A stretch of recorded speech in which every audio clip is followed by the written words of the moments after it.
Волонтером я решила стать, потому что во мне горело желание оставить после себя какой-то добрый след в жизни общества, в жизни людей, привнести что-то лучшее, изменить в этом обществе что-то, изменить что-то в сознании людей и помочь волонтерам найти какое-то свое направление. Волонтером я хотел стать, потому что хотел помогать людям. Men volontyor bo'lganimdan mani asosiy maqsadim bu meni yoshligimdagi eng katta orzuyimni amalga oshirish bo'lgan. Chunki yoshligimda psixologlar savol berganda, agar ko'p pul topsang nima qilasan degan savoliga har doim bir xil javob berganman. O'sha pulni ota-onasi yo'q bolalarga yoki uyi yo'q hayvonlarga sarflayman deb aytardim. Volontyor bo'lishni istagi karantin paytida paydo bo'ldi va bu istak aynan karantin davrida, pandemiya davrida xalq uchun kerakli inson bo'lish istagi shu volontyorlikka qadam qo'yishga sabab bo'ldi.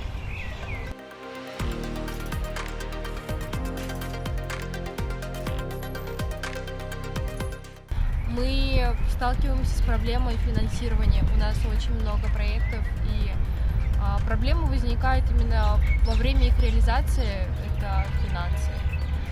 И трудности это, может быть, это трудности, которые встречают все волонтеры в начале своей деятельности, к которым каждый волонтер должен прийти, это то, что он перед каждой встречей, перед каждой акцией должен обнуляться. Это психологические проблемы, о которых привыкли говорить наши волонтеры. Еще одни трудности – это психологическая нагрузка, которая на вас падает, потому что вас этому никто не учит, и вы к этому не можете быть подготовленным.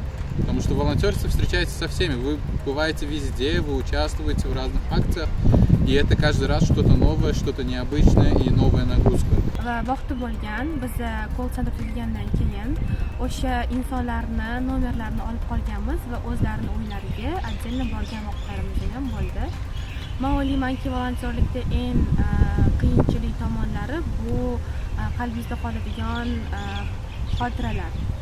Chunki inson boshqa inson bilan muloqot qilgandan keyin, uni dardini bilgandan keyin uni esdan chiqarish juda ham qiyin deb o'ylayman va har doim yordam bergisi keladi. Volontyorlik O'zbekiston muhitida endi rivojlanib yotgan soha hisoblanadi. Shuning uchun dastlabki qadam qo'yish o'ta muhim. Chunki eng dastlabki qadam keyingi qilinadigan vazifalarni bevosita belgilab beradi va bu vazifalarni o'z vaqtida va kerakli darajada bajarish bu volontyorlikning istiqbolini ta'minlab beradi.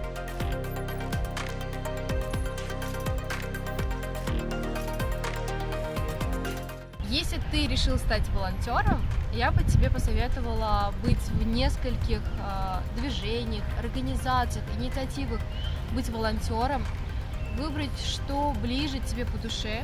Волонтерство ты должен воспринимать как хобби, а не как должное. И ты должен этим заниматься, когда у тебя есть реально свободное время, чтобы ты именно душевно находился вот в этом. Volontyorlarga bergan maslahatlarimdan bittasi bu hech qachon qilgan orzuylardan voz kechmanglar. Volontyor bo'lish istagida bo'lgan har bir insonga, ya'ni bu xoh yosh bo'lsin, xoh qari bo'lsin, qalbga quloq solishni maslahat beraman. Sababiki qalb hech qachon aldamaydi. Bu qalbga ishongan holatda har bitta shaxsga yoki butun bir jamiyatga o'z foydasini yetkazish yoki qandaydir bir foydali ish bilan shug'ullanishni istasa, har qanday holatda o'z istagiga erishishi va xalq uchun manfaatli bo'lishga harakat qilishi mumkin.